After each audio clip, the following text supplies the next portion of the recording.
There are two types of flow, which is Newtonian flow and non-Newtonian flow.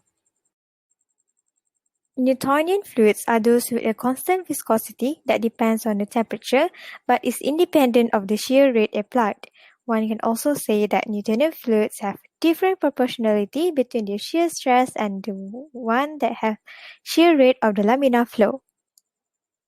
The viscosity of a Newtonian fluid at a given temperature and pressure can be determined with a single measurement at any shear rate. And those cannot be described by a single viscosity value are considered as non-Newtonian. Viscosity of the materials must indicate it along with the corresponding temperature and shear intensity. When the shear rates increase, the viscosity may also be increased.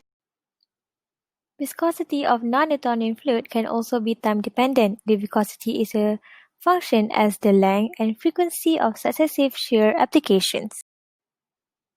Pseudo-plastic flow properties are characterized with the combination of Newtonian and plastic flow properties.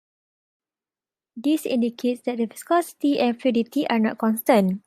When stress is applied, viscosity increases and fluidity will be decreased, hence making it easier for the process of filling, pouring, and application topically to the skin.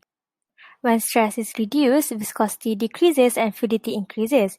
It will retard the sedimentation of suspension particles and creaming of the emulsion droplets. A fluid that has yield stress is called a plastic fluid.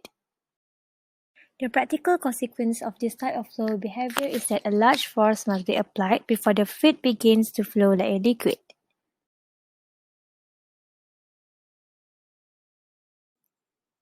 If the force applied is less than the force corresponding to the yield stress, the material store the deformation energy. When the yield stress is reached, the liquid can flow as a Newtonian liquid.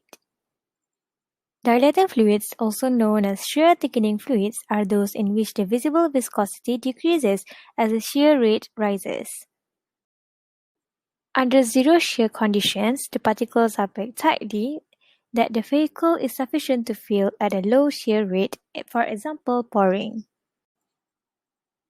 As the shear rate increases, the particles move out of their even distributions and form a result in the formation of larger voids so that the resistance to the flow increases and the viscosity increases.